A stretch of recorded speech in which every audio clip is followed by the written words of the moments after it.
everybody. Welcome to a special edition of the Golfing Dads Tavern, the after party. How's everybody doing tonight? Good. Well, what an interesting day. A lot to digest.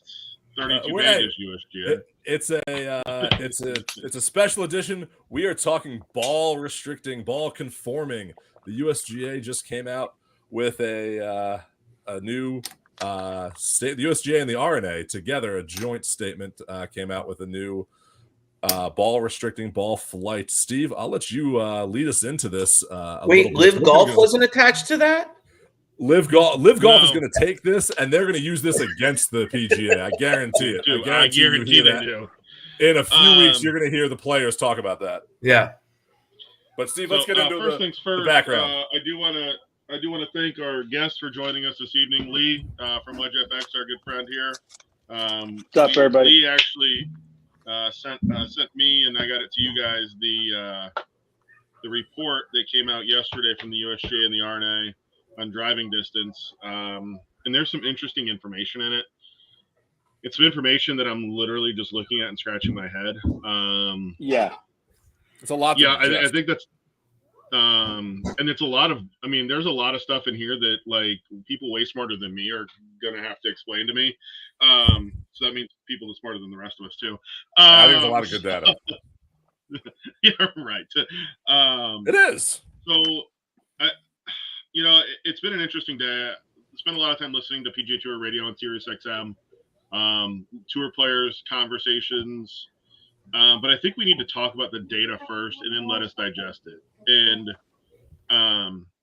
this discussion has been going on for more than 10 years now, where they've been talking about the distance study or whatever it is they did. And I'm just going to say this part out loud because it's written in here. I'm just going to read it word for word from here. The average measured driving distance on the DP World Tour, and we're talking about data from 2003 to 2022. On the DP World Tour, they increased by 2.4 yards. The PGA Tour increased by 3.6 yards. The Korn Ferry Tour increased by 5.1 yards. PGA Tour Champions, funny enough, 5.3 yards.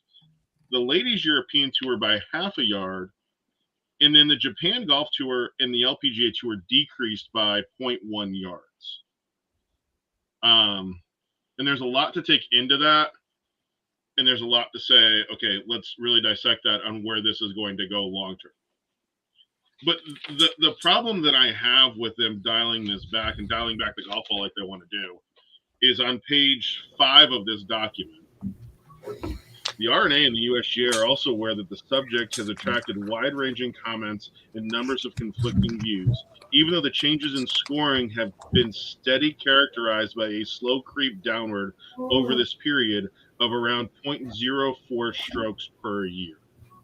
Now, exactly, that's a huge point right there. Find it. Yeah.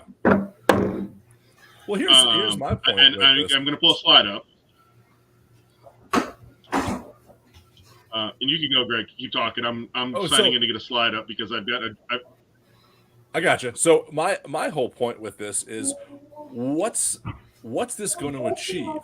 Is this is if I hit all of us, all 4 of us here. I'm saying from the amateur level because this is not really affecting the amateur level. This is affecting the tour level. Yeah, but the 120 yard. Exactly. Speed. Let's say if all of us are on tour together, it's any given day, the guy who hits the ball the longest doesn't have the lowest score every time, even on tour. So why are we restricting really just the driver? Your irons are going to be restricted too. You're not going to have the excitement of going for the greens on par 5s as much because you're not going to be set up for that at times. What purpose does this serve besides the only thing I can think of is courses aren't long enough for these long players. Bingo. For the driver, but it's only for the driver. I don't care if they hit an iron off the. Oh, Dave on tour would be fun. I got to hold on. I got to put this up there. This is our buddy Bob. Dave, you're gonna love this. Dave on tour would be fun. So let's just go back to it's the Dave. It's the Dave. And we can talk about that from last night's episode. But you're just taking, because here's the thing. you're just letting these long players use their driver more instead of using their like short iron or long irons or hybrids or even their woods and making decisions. You're just saying, okay, we're going to restrict the ball so now you can hit driver more. So does this only really help the driver manufacturers? Okay, so let's look at this slide really quick. This is PGA Tour scoring average from 2003 to 2022, the same time frame that we're talking about here. What's 2021? Well, if you look at 2004, Vijay Singh, 68.84. Rory 2022, 68.67. VJ had a better scoring average. Or no, sorry. Rory had a better scoring average, but by 0.2. Right. If you look at Tiger. There's Tiger's 2007 year, the outlier. But I mean, you go from 2007 to 2008, it was almost a stroke and a half higher. Yeah. So if we're going to sit here and talk about, to me, if you're going to talk about equating distance, then how do you justify equating distance to just they're hitting it too far? And the only people that I can think of that would sit in a room and say they're hitting it too far, and I'm going to say it this way, and this is probably going to sound the most politically incorrect thing you could say, it's a bunch of grumpy old white guys who don't like the fact that that these guys hit it faster past them. But they're not. That's not even the case. I think it comes down to the majors. I think it comes down to things like the older courses that they can bomb it out there on and might have trouble. Like, because they hit it longer, they can score a little better. They set them up better. The courses weren't set up for 350-yard drives on that.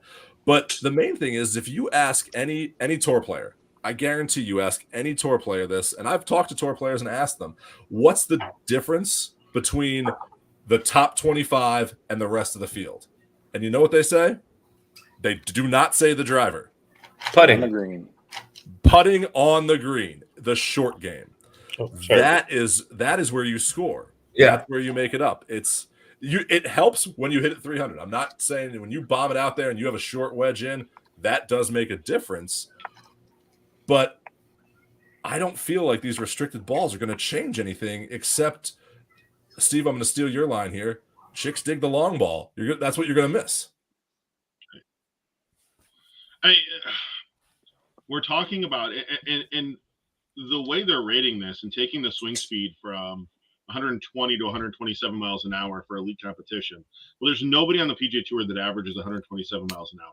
Now, do I think there's some kids in college right now that probably do? Yes. Do I think Maurice Allen averages 127 miles an hour? I think his swing speed is way faster than that. Right, but that's what people are really training to right now, too, is getting that club head speed right. up. That's the and Maurice Allen trains to hit the golf ball 6 miles. Like, he wants to hit it 450, 500 yards. I just don't think when you look at what are we accomplishing here, I kind of understood the square groove change from the aspect of hitting spinners out of U.S. Open rough. I understood the square groove change. I didn't understand the belly putter change or the anchoring ban per se, other than Tiger Woods said that it should be banned, and that was why they bowed down to Tiger. Well, there you go. Dave's club head speed. Bob, the club head speed Bob, is slow. It's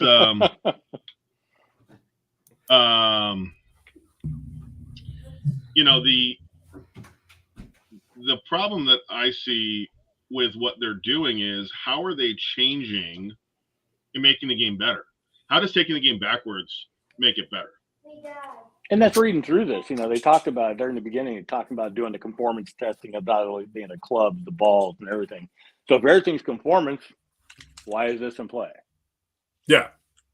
Well, and the other thing that I like, I like what they're doing here is they're kind of saying this is a local rule type situation. Yeah. And it's for the PGA Tour, because I would think if if the USGA and the RNA came out and said, hey, we're changing golf balls to restrict flights across the board, like they do when they banned a belly putter, and they do when they, like, because one person wins with a belly putter one time. When they do things like that, I think that's bad for the game. Yeah. I think it doesn't grow the You're game. It taking doesn't a help. person's game out of it. Yeah. Exactly. And it's not giving anyone an advantage, in my opinion. You're just reacting to the times. This I see from a point of, okay, we do want to kind of closer the field, but I don't feel the field is someone's running away with the field because they're bombing at 600 yards. If that was the case, Bryson probably wouldn't be on the Live Tour still. True. now we've seen in the last 5 years, Couples and Tom Lehman be near the top of a leaderboard or in the final pairing of a major. I think the collective age of the four of us here equals, Tom Lehman. Yeah. He's not putting it out there 300 yards. I don't think at any point in his career he was ever putting it out there 300 yards. Well, who was that amateur kid? I want to say he was like in high school at the not the US Open, at the Open Championship a few years ago. This was like pre-COVID, where he was hitting driver and hybrid into like every hole, and he was in the running at one point. Like, I can't remember his name off the top of my head, but it shows that if you're hitting the ball, and like I always say, furs and gurs, fairways and greens, that's where your scoring comes in. Yeah. I learned as I got older and got humble, I learned if I'm not going to hit it as far as I used to when I was younger, but my game has gotten better and my scores have gone down actually because I'm smarter with the way I'm playing. And I think that's an important thing to take into consideration here. We're only taking into consideration bombing it down the fairway 350. Right. And that's, the other thing, talk about the majors or courses. Let's face it, technology is getting better every year. I mean, you got the LA golf shafts, you got the LA golf ball coming out actually here at the end of this month, which is absolutely amazing. Everybody's striving to do better, but it's forcing, and even the players, players' fitness is so much involved now. The courses can't maintain. Some places can, whether they extended 14 on, is it 14 at the Masters? Yeah. Yep. Over the last couple of years, they keep extending it back further and further. Some places just can't do that. Well, yeah. And I think to Lee's point, golfers are becoming more and more athletes. You're not going to see, Fuzzy Zeller and John Daly out there pretty much anymore. Yeah. But you compare it to, we'll take the NFL, for example, because they just had the combine. You get a 6'4" middle linebacker that runs a 4.2 30 as compared to a 5'10" running back that's still running a 4.2 30. And the there's no discrepancy in the athlete anymore when somebody that's 6'4", 250 can run the same thing as some guy 5'10". Well, that's like when everyone goes, when the Browns were worse than they are now, and they were like, is that possible? Alabama, it is. Alabama could beat the Browns. No, a college team is not going to beat an NFL team because an NFL team, even the worst one, is made up of all the best college players and have those players that can chase down. That's why running quarterbacks don't work in the NFL. Yeah. So that's the same thing here. Is you're not going to change that. People, you want to get better. Everyone wants to hit the ball further. Everyone wants to hit so like the club manufacturers, that's what they make their bread and butter off of is forgiveness. It's can I hit the ball further and can I hit it straight? Yeah. Like that's what it is. And they want to see the people bombing out there. So like this is, like I said before, this is helping the driver makers in that they're going to have to use their driver more now, but in the same sense, they're not hitting it as far, and that's what's actually selling the driver is I want to see someone that's going to bomb it out there, bomb it down there, and I'm going to be like, oh, now I can do that. I know I can't, but when I watch it on TV, I think I can. He can do it. I can do it. Exactly. Lee, from your perspective here as a wedge designer, is that restrictive ball flight. We're seeing on 17 at Sawgrass, 133 yards. A lot of those guys are hitting gap wedge, or pitching wedge into that green. As a wedge designer, would this ball flight, restricted ball flight, affect you in the club choices? Because now maybe you have to hit an 8-iron at 133 yards. Does that affect you as a club maker in designing a wedge? See, that's one thing, as with the unknown of really what they're going to have to do with this ball thing. How's it going to feel on the club? How's it feel going to face? I mean, they're going to bring it down. Luckily, I stick to wedges. I thought about going into irons, but you know what? There's people out there doing great jobs with irons and drivers and all that. I'll stick to wedges. Now I can play the 60, sub 70 yards. Sub 70. Exactly. You can blade a 60-degree wedge 250 yards, but hey. But until it's known how that's going to Dave doesn't always say Dave doesn't That's always called the Dave. That's called the Dave also. That's the Dave. But how it's going to That's the Dave in the dot game. Yeah. Like when I first did my first prototype that I sent for USGA for testing, so the grooves were just at spec. And it was deemed, it was just right there, there's no leeway either way, but it was deemed nonconformist because it was just as spec and the face was a little rough. Now, that face was smooth, but they're calling it less than the 180 grit. But then you got these other ones who have the micro mills, the micro this and all that stuff too. It's like, well, that's rougher than that. So where's the line actually?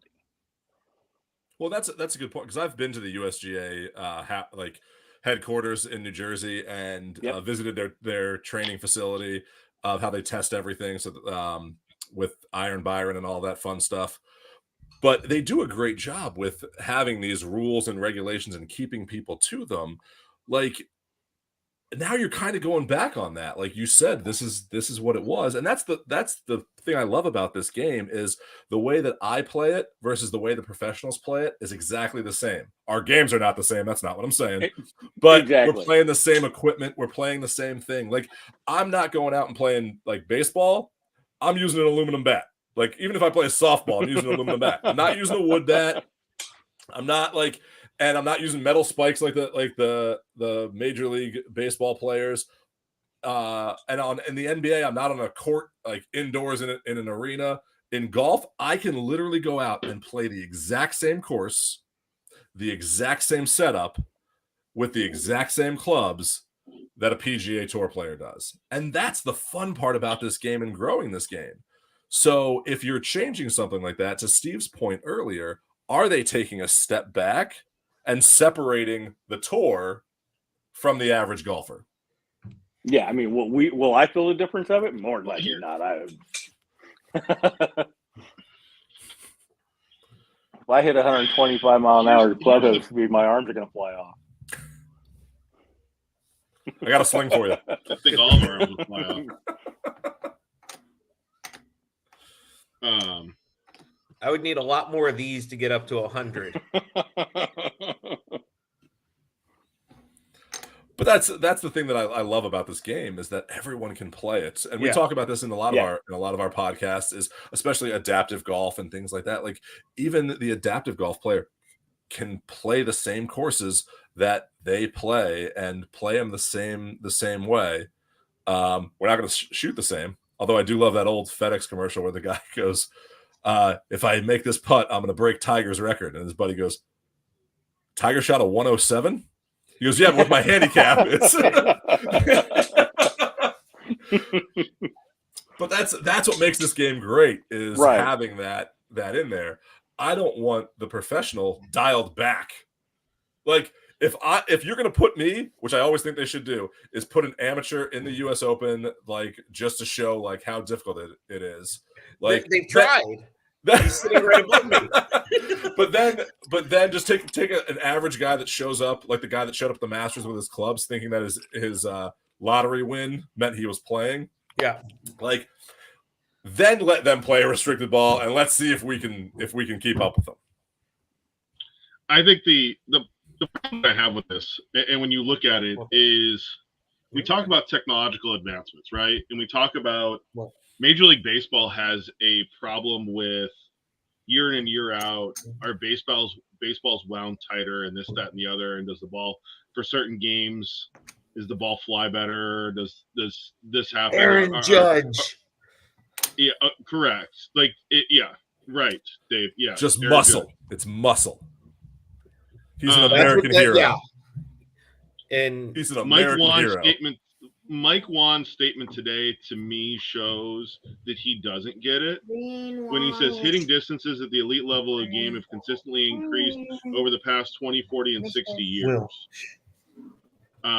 It's been 2 decades since we last revisited our testing standards for ball distances.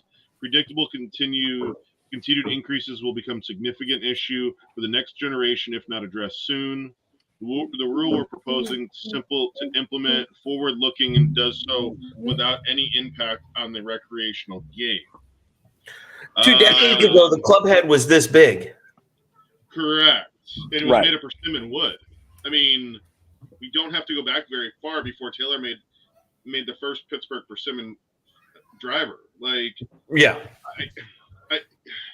You say when you say 2 decades, 2 decades sounds like a long time. No, but 2 decades ago, Greg and I were hanging out on the patio of the tavern with somebody else. That is a story for time. But at the end of the day, like, there we go. No. Yeah, that's a good point. Like, you went from this. Will to this. Yeah. Yep. Right. There's my plug for Callaway. Like, the size differences. But there's something we haven't even talked about here is, Lee, you were just at the Players Championship, right? You were there Thursday, right, last week? Yep. I was at Bay Hill the weekend before. What's the one thing on tour that everyone that now is very similar from a tour player perspective? They're all built the same. Yeah, they're athletes. They're full on weight size. If you've got a 32 waistline on the PGA Tour, you're fat. I mean, let's be real. I mean, Will Zalatoris in his 20. I think the only person I know that has a smaller waistline than Will Zalatoris are any of our kids, and that's about it. Yeah. And I'm 50-50 on Jackson, my oldest, and his waistline. Zalatoris may be skinnier than him. But, I have a hard time when you look back at, you dealt with Craig Stadler on the PGA Tour, a Masters winner. You look at Fuzzy Zeller. You look at John Daly. And those body frames aren't there anymore. They're just not. Tiger, all of a sudden, when he showed up on the scene, made golf cool for athletes. Jack and Arnie and Lee Trevino wouldn't make it today. No. Well, Jack probably would. Jack was one of the longest hitters of his generation. Anyway. Yeah. Arnie and Lee. Jack probably. But that's the thing, is if you look, I'm going to go Full Swing. If you watched Full Swing, how many? Half of those episodes, where are they? They're in the gym, in every single working out. Like, they're putting in like Olympic athletes, because now technically they are Olympic athletes because golf's in the Olympics as well. So you have to train your body to do that. Like, and now we're going to say, all right, that's like saying, all right, Olympic swimmers are swimming too fast, so we're going to put a jet stream in the way to even the field. Didn't they say that when they went to the bodysuits? Greg, you're a former swimmer. They said that when they went to the bodysuits. That goes more to like conforming with like changing. That goes more to like the belly putter. Like they're saying that those bodysuits made them like get through the water quicker, and it gave them a competitive advantage. And that's where, if it's giving them a competitive advantage, that's one thing. But with the ball, everyone uses they don't all use the same ball, but they're all made to the same conformity. Facts, yeah. And they all could use the same ball, though. And they all could use the same ball, and 90% of them use Titleists anyway. Pro V1s. But that's, but they're all using the same thing, and they can all do the same thing if they work out as hard. It's just the effort that you put into it. Right. Bingo. And Now, how many times I have we want to read seen this. in Ryder Cup play in alternate shot where guys getting paired up together like, oh, which ball are we going to use today, because they spin differently or Yeah. they're designed differently. And usually it's the more, if it's Phil and Keegan being paired up, they're going to use Phil's ball. No, Phil's probably not play Ryder Cup ever again, but He wasn't there last time when he was eligible either. He shouldn't be there. He doesn't have the game to be there. But that's a whole other story.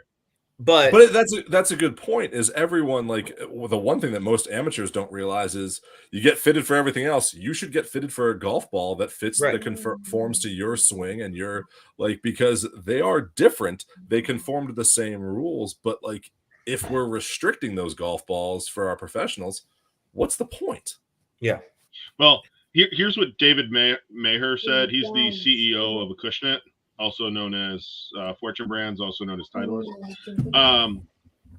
He called the rule a solution in search of a problem. Yeah, that's a great way to put it. Yeah. And Ian went on to say, during the past 2 decades, PGA Tour average course playing length has increased by less than 100 yards, and scoring average has remained virtually flat. It's like the pitch clock. Okay, now I'm going to just interject here, and I know this is really off topic, but I went to a spring training game today. I actually like the pitch clock, and the game flew by. So I will give the pitch clock credit, having been at a game now. I like the pitch clock. That's a whole other story. Let the shift back. No shift. Take away the DH in the NL. Well, it kind of helped the Phillies last year, so I'm all for the. Yeah, Phillies took that to their advantage. But that's a good point. In looking for you think there's a problem when there's not a problem there. If you really want to change scoring, if you really make the courses tougher, look at the U.S. Open, they struggle when that rough is high. Make it so that it's. I mean, he was Robin Williams. Oh, put shit in the way. I love it. That's a great put the ball in a set box. You do this one time, no, 18 times. Make courses tougher. You don't even change the course. Make the rough tougher for them. Roll those greens out, because you all know we've played on running 14. It's like putting on glass. You have to change your game when the course is tougher. And be like Community. Grow a patch of random grass in the middle of a green.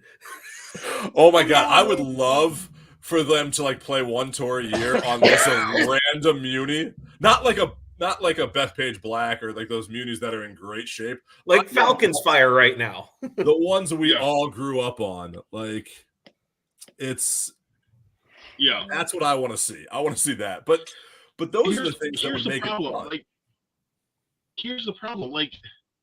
You've created this problem. You created this problem with the USGA and the RNA by saying this. And they're the ones that, the golf course is going to have to be 8,500 yards. You're the ones that are going to Chambers Bay and Aaron Hills and making these big ballpark golf courses and that are turning into birdie fest for these guys. Because, what was Aaron Hills, 17 under or something? And I honestly think the shot that made them mad was the shot that Justin Thomas hit at Aaron Hills on 18, the 3-wood that he hit yards and knocked it on the green. That 3-wood, I think, was what pissed the USGA off. Yeah. They didn't want to deal with that. But here's the thing: if you look at it, when the tour was at Disney, and we've all played the Disney courses before, the Disney courses you can score on, and the scores at the end of 4 days were in the high 20s under par, and that's because they don't grow the rough out there. It's the happiest place on turf. And they make it easier, but then you look at a place where because the superintendent that was at Disney listened to Disney, not the PGA Tour staff that would come in and would water the crap out of the golf courses, because all they wanted was the holes along the monorail beam to be green 100% of the time when you drove by, so that people would want to go play them. So they dump 4 inches of water on the golf course every night. That's a whole nother story that guy got fired after Colonel Palmer Golf Management came in and took over. Right now it's a construction laydown zone. That is true. It is for 4 holes. They've got 14 holes open at Magnolia right now. Yeah, but that comes back to our point here is, and I like what they Acushnet Golf CEO said, is that you're finding a solution to a problem that doesn't exist. Like, that we're just trying to make this like, oh, they hit it so far. Oh, let's dial that back a little bit. Why? It's not changing. Because you're a bunch of old white guys sitting in a room saying, hey, these guys hit it further than we do. We want to hit it as far as them. How are we going to do this? Give them different golf balls. Make them play with a rock. It's the only way they're not going to hit it as far as you. No, somebody would figure out how to hit that rock pretty far. But they also they're not changing the drivers, because the drivers are changing it, and that's the point of a driver every year on the market is, can I hit it farther? They did the driver thing. They brought the core effect into the driver a few years ago, and for 2 years they sold drivers that had conforming core and non-conforming core, and you could buy either one. You still can. And they had that. You still can, yeah. I mean, you can get the spring-like effect, but they did the driver. What's buying a driver? You buy a driver to drive your golf cart.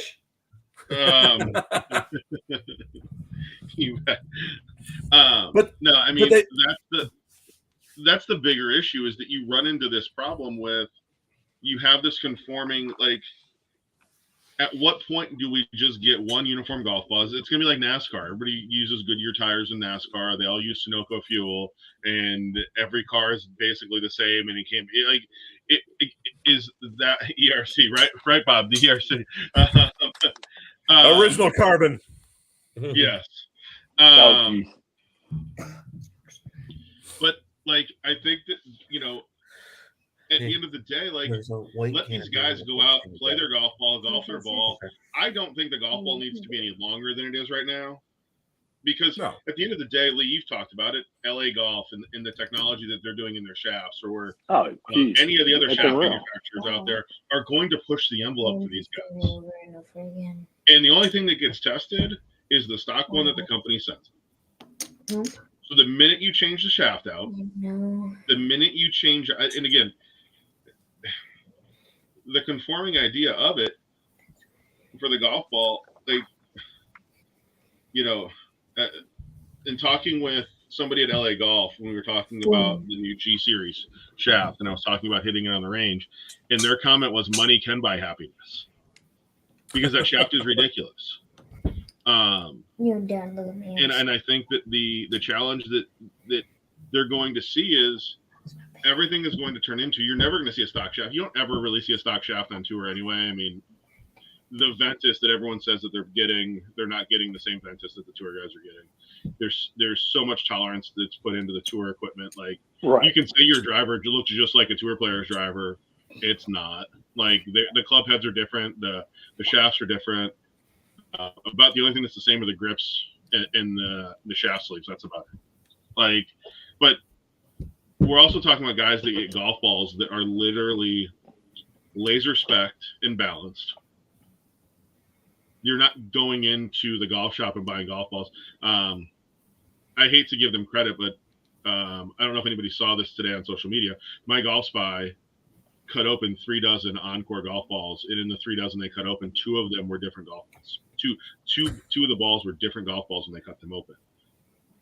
That's been a thing that they've found very well, and a lot of people are doing now. When you cut open golf balls, is like the core is off to the center, and that, like, when you're buying those, because they're mass producing so much, I don't expect them to make a perfect golf ball for me every single time. Titleist, 2020 Callaway Gate, with the whole exactly. Titleist, I do, because you're charging me $45 a box.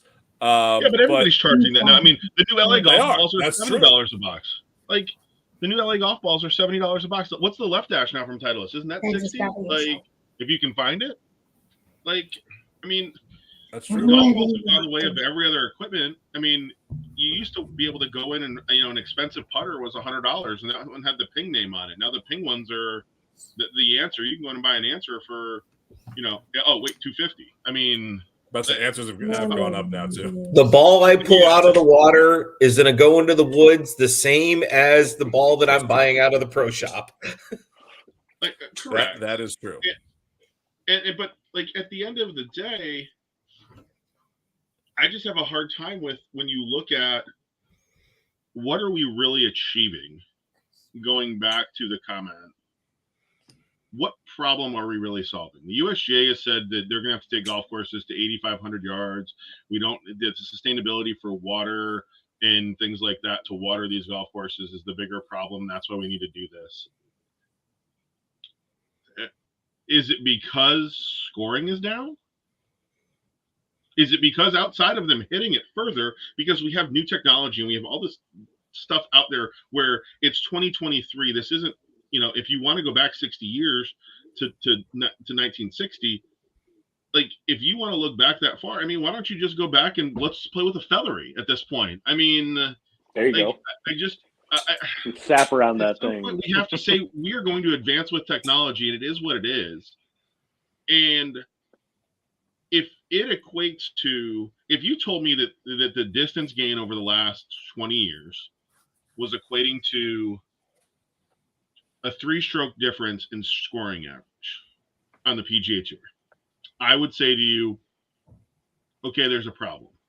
That'd be something to look at. Yeah, that'd be something to look at. But when we're talking about the fact that when you look at the chart that I had up earlier, and I'm going to look at it really quickly here, but the lowest scoring average that was on there was Tiger Woods in 2007. And, oh, wait, Tiger Woods at 2003 scoring average was actually lower than Rory's was last year. And so is there a problem? No. The last time, and we mentioned his name earlier in Fuzzy Zeller, the last time somebody shot 4 rounds in the 60s at TPC Sawgrass was Fuzzy Zeller in 1994 when Greg Norman lapped the field and embarrassed the field at Sawgrass. He didn't even shoot 4 rounds in the 60s. Yeah. So,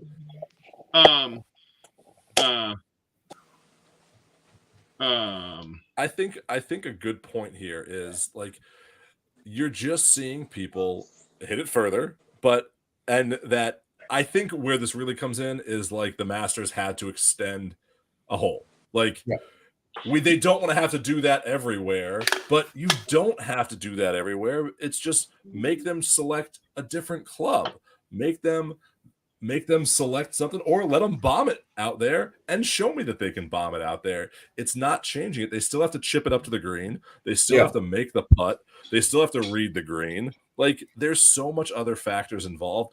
The ball.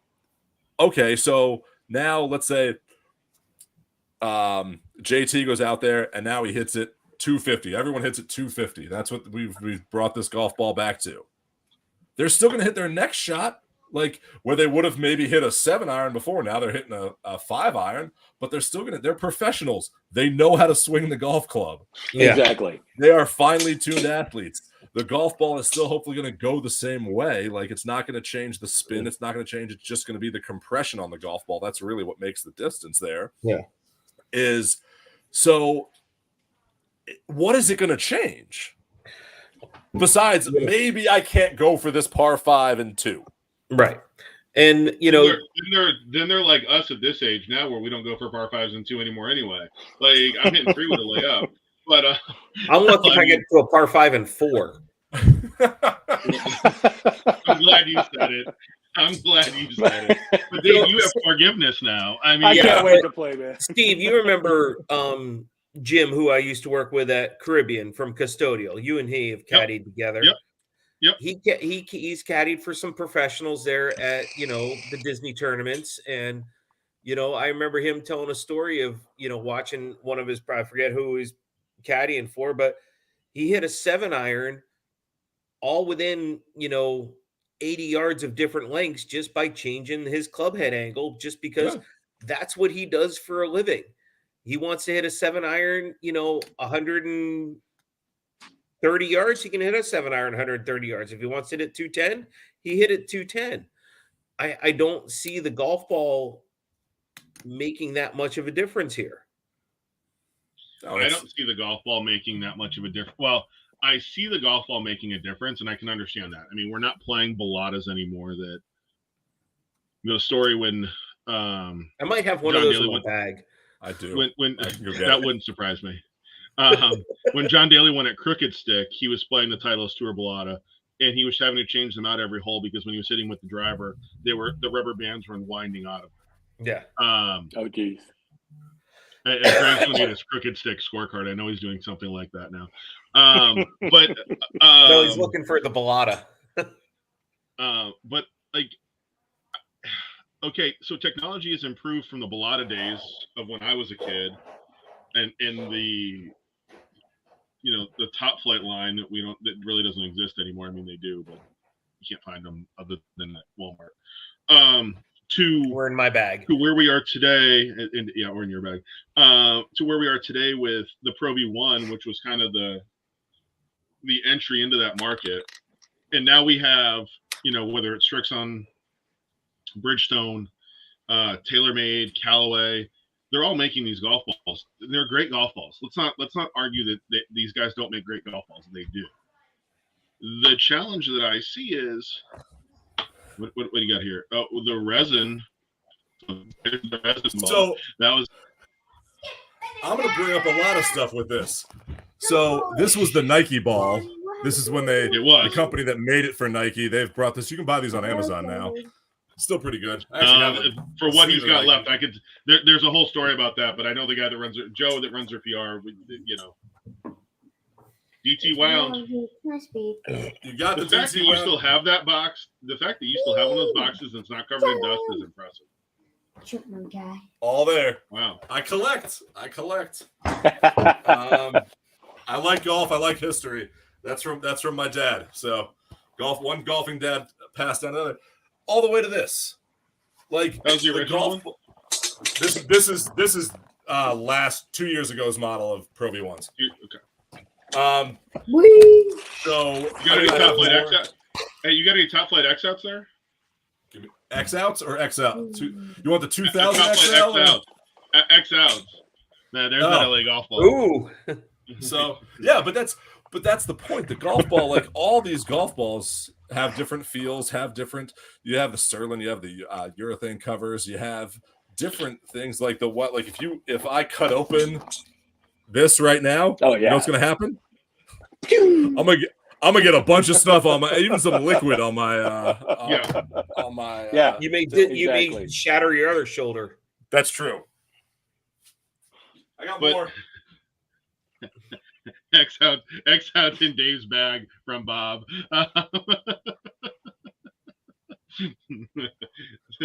Man, I can't wait to meet Bob. Right. But no, I mean, Bob, there's probably multicolored balls in my bag too. Like, at what point? And here's the hard part that I have if you're the PGA Tour. Where do you draw the line? Oh, there's the Top Flight. There it is. There's one for Dave's bag. Where do you draw the line if you're the PGA Tour?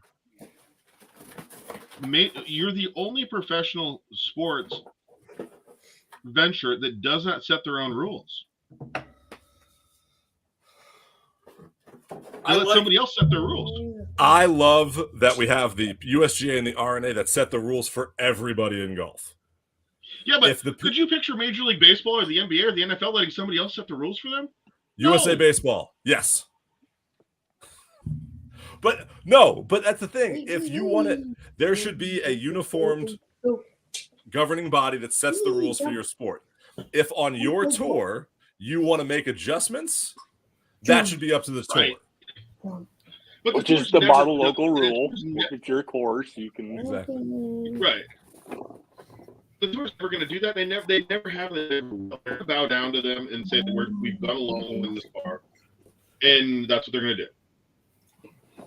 And I struggle with the fact that when you look at where do we go from here? I mean, what comes next? Just make everyone hit this golf. Badgers will make their technology wrap around the new ball. Finish. To where it does make a difference. I mean, But at the end of the day, like, I'll be right back. Yeah, we got you. I'll take you out of here, Dave. we got you. Um, Like there, that's a resin right there. I mean, There you talk go. about inferior equipment. What? But then there's your TP5X. That is a sweet looking golf ball right there on the inside. But at the end of the day, like, if you're gonna sit there and say we need to, again, we haven't even ventured down the idea that if you're doing this at the elite professional level and you're going to do it across all brands of the elite professional level or elite competition. So if you're going to do this over across all elite competition, right? You had the LPGA that lost distance on this study. Now you're going to take more distance away from the LPGA. Then what do you do? Because you know the USGA is going to want to, they're really proud of their events. What are they going to do with the Adaptive Golf Championship? And when you throw in the idea of the Adaptive Golf Championship and those guys who don't hit it as far because of their disabilities, like you run down so many other roads in venue. Like, are you going to say, you know, the adaptive golf isn't the elite golf? Well, those guys that play adaptive golf, Tell them tell that. you it's elite golf. Tell them that. Go ahead and tell them that. I want to. Can I sit I in ain't the room doing and you tell Chad? Can I sit in the room and you tell Chad Pfeiffer, Afghanistan, that adaptive golf is an elite competition? Please let me sit in the room because I know Chad pretty well. I'd like to sit. Let me just sit in the room as a fly on the wall. I'll watch that. I'll see how you answer that. I just really have a problem with the fact that you're going to sit there and go down these roads with you're going to do this for women's golf and I've caddied with LPGA players in my group. Yeah, you're going to take away distance. I mean, I'm going to be honest with you. You can go back and look at this. Lizette Salas played in our group on Saturday, and I watched her hit hybrid into more holes than anybody else. You're going to tell me that she's already hitting hybrids into something? I mean, she missed the fairway. She missed her first fairway, and that was the only one she missed. Hits it dead straight and just doesn't hit it. So you're going to take distance away from somebody that already doesn't hit it anywhere? I mean, Dave's longer than she is. And that comes down to a good point of which one's that? Oh, nice. Look, I'm your average player. This is what is in my bag right now. Is that a Mojo? That is a Mojo. Nice. But that's the thing. Like, where do you draw the line of now? Oh, elite is only the PGA Tour. We don't want to say PGA Tour, so we're just going to say elite. But are you going to now? You're saying so? Are we only doing this for the men's PGA Tour, not for the LPGA Tour? Yeah. Like, why? Why are you? Right. The only logical thing I see is because some courses keep pushing tee boxes back for these professionals, for these events. So how do we help the course not have to do that? Don't do it. Don't change it. Golf's not about hitting it a country mile. Yeah. Again, golf course length average has increased 100, not even 100 yards, and the scoring average is this literally. The scoring average this year was worse than it was in 2023 or 2003. Like, yeah, I can't. That to me is again. Let's go back to you've given a solution to something that wasn't a problem. Yeah. That's it's the thing that I don't like. Rory at Bay Hill said the quiet part out loud on the PGA Tour, and that was when he complained about the fact that it wasn't exciting because guys were making birdies to win, guys were making bogeys and losing. Well, week in and week out, you make birdies to win. Scotty Scheffler made 5 in a row at Sawgrass on Sunday, won in the golf tournament. He birdie 8 through 11 or 12, 8 through 12. Yeah, like great, but sometimes it's again the USGA loves a train wreck. They do. Why do they set the golf courses up as hard as they do? So if they're going to love a train wreck and they're going to say, let's have a train wreck, we don't want that every week. We don't. These guys are the best players in the world. I want to watch them make a birdie on 18. We've all just sat on a putting green and dreamt about making a birdie on 18 to win the Masters of the U.S. Open. Like, let's see them make birdies. Like, I don't want to watch guys hit, was it great? And we've all seen Arnold's shot in his last time at Bay Hill when he hit driver into 18. Yep. We've all seen that video. It rolled on up there. Yeah, exactly. It rolls on up. And you know what? That was awesome to watch because it was Arnold. And it was his place. And it was such a fun thing to watch. But you know what? I don't want to watch Justin Thomas hit driver in 18 at Bay Hill. I don't want to watch Justin Thomas. I don't want 16. I want 16 at Bay Hill to stay risk reward for par 5 and not dial the golf ball back and make all these guys lay up. Like, there's no reason for it. There really is. I want to see Eagles at 16. Right. The year Bryson won at Bay Hill, he made an eagle on 16 on Sunday, either Saturday or Sunday. You dial that ball back. You dial that ball back. Everybody makes birdie on that hole. Right. I also like that you're hitting it over a road and a shrubbery. That's on 15. That's 15. But still, same thing. You had to put shrubbery. You put that. What was it? We hitting put it over that, the houses even. Exactly. Well, yeah, the road hole. The road hole. Like the road. It's that's what makes this fun. But Greg, I got to show you this. This may be my favorite ball in my bag. Green plastic. Nice. I froze, I think. You did. You did. It's a funny look on your face too. Yeah. Yo, 4 racers. But no. Can you hear me? Yeah. Yeah, we can hear you. Okay. I just feel like at some point, they go to Valspar this week. And Lee, you played there. Narrow golf in course, tournament conditions. Play. It's a precision golfer's dream. Valspar is. Oh yeah, it's gotta be. But is it 11 out there? The tee shot looks like it's like this wide off the tee. That par 5 dogleg left. It's like I think so. You can get claustrophobic back on that tee box. Yeah. Like 10 was great. You got all the world room in the world, and then it's like, oh crap. Yeah, what happened? Yeah, what happened when you get to 11 and you're like, where do I hit it now? Welcome back, Greg. Yeah, welcome back. Thank you.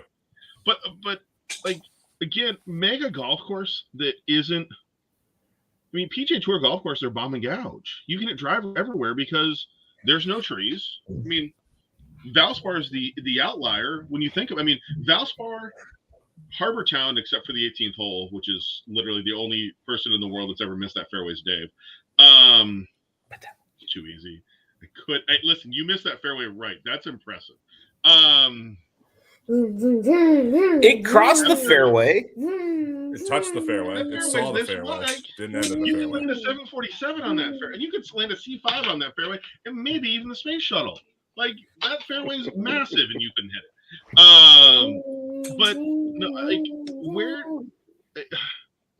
Again, let's look at Harbor Town for example. Another golf course. You got to golf. I mean, the first hole at Harbor Town can give you claustrophobia trying to figure out where you hit your driver to, or 3 wood off that tee. Yeah, all the trees are down. Because obviously you don't want to go left. That's for sure. Even with the pros, I did either. But like, but then you look at what Disney was. You look at even Bay Hill's a bomb and gouge golf course. You can just take driver and hit it wherever you want to out there because there's nothing to really get you in trouble unless you're on the water holes. Look at TPC in TPC outside of 2, maybe the second hole. You can hit it in 10. 2 and 10 are the only 2 holes you can't. And obviously, Minwoo Leaf hit a spot on 11 left that I still don't know how you hit it there. But like you can hit it just about anywhere in Sawgrass and score. It's not that hard of a golf course if you play smart golf out there. You can make pars. But you hit the nail on the head there. I want to see the tour play. I want to see him play smart golf. I do, but I also want to see him bomb it at the same time. I don't want to see them be restricted. Yeah, that's what this is. Move them up to our tee boxes and see what happens. I don't want to watch 40 under, Dave. I really don't. Those guys are so good that if you move them up to our tee boxes, like every one of them is just like. Great, but that's a good point. Every one of them is good. Go Dalai Lama on all the holes and let's see what happens. Like big hitter, the Llama. Yeah, big hitter. Big hitter. But every one of them are great. Every one of them. You're not if you're restricting the golf ball for everybody in an event, you're not changing anything. No, the only thing you're doing, the only thing you've done is made the longer hitters have a bigger advantage. Yeah, pretty much. Because the shorter hitters like aren't going to compress the ball. It's harder to compress. The Fred Funks of the world, Fred Funk would have never made a living on the PGA Tour. Yeah, No, if you did this. That's really the thing I think we've missed here is Corey that Pavin. Corey Pavin wouldn't have made a living on the PGA Tour. You're going to need to hit it. And they're going to try to hit it harder. They're just going to work out more and try to hit it harder. Again, exactly. All you're doing is going to put guys in the gym more. You're going to see them doing. You're going to see them turn into what Bryson did. Like it's going to go from a bunch of guys that look like Will Zalatoris and Justin Thomas to Bryson DeChambeau. Every one of them. No one wants that. No, make No, a shot no that kicks just right to hit that ball good. Like I mean, don't get me wrong. I've been around Bryson. Hey, Will. You know, he's still the one guy that didn't introduce himself when we were at a video shoot together, and I'm like, you're kind of like we're there as media with you. You just take your time, just say hi. Not really difficult. Thanks for Did you expect anything else? No. Well, I would have hoped so because he was doing it with two of his sponsors there. Yeah, but here's the thing. 99% of the guys on the PGA Tour are the nicest athletes in all of sports. They take time out. They're not hockey players. They're not hockey. Hockey players are pretty awesome. Hockey players are just as awesome. I'm just saying. But I'm saying 99% of them. There's that 1% on the PGA Tour that are the Shooter McGavins and the ones that are going to ignore their fans and treat old people like dirt. I watched Tin Cup over the weekend. So yeah, guys, I'm racing on dirt right now. Hey guys, So, if you're talking about dirt, don't mind me. I'm racing on dirt. Dirt. That's the difference is that they're out there, but you don't want those Brysons and stuff. That's going to make a difference. But really here, this is let's bring this back to what we're talking about here. So I want to close up shop here with what we're talking about and this golf ball. We all agree. This is not going to do anything. It's not going to change anything. It's not going to change anything that's out there. It's going to help the long ball hitter more because they're going to be the ones that can compress this ball however they're going to conform it to make it restricting, that you're going to take people out of it instead of keeping everyone in it. Like Steve, you hit the ball longer than I do. But I can keep up with you on a golf course. Right. That's what it is. It doesn't matter. Look at when Tiger walked by JT and handed him something on the fairway. JT still scored better that week. Yeah. Right. Well, exactly. Lee and I have played together more recently. I've played with you guys since you guys moved. Jerks. But my idea when I play golf is I try not to do anything flashy.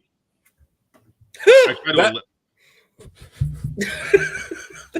we also haven't played with them in a while, Dave. So I try to eliminate big numbers, and I just try again. Greg, going back to your furs and gurs. Just hold on. I'm gonna move so I don't get struck by lightning. No, but you're right. Furs and gurs and boring golf. I would rather play boring golf and score versus having to fight my way around a course because I'm making dumb decisions. And that's one thing my dad always said to me was take your medicine. Like and I wish I listened sooner, but I listen now. As you get older, you're in a sling. You get wiser with age. If Minwoo Lee had been smart and just tried to play out sideways out of the woods, wouldn't have made double. Yeah. Would have taken the poison. Worst score he would have made was 6. He tried to be stupid on 11 and made 7. I'm struggling with the fact that these guys are sitting here and we're having these conversations about dialing the golf ball back. And when you talk about taking 15 yards off of guys' swing speeds, where do you draw the line? And and here's the question that we've already discussed. Are you discriminating against the PGA Tour? And here's what I'm going to say. I'm going to close up after hours here.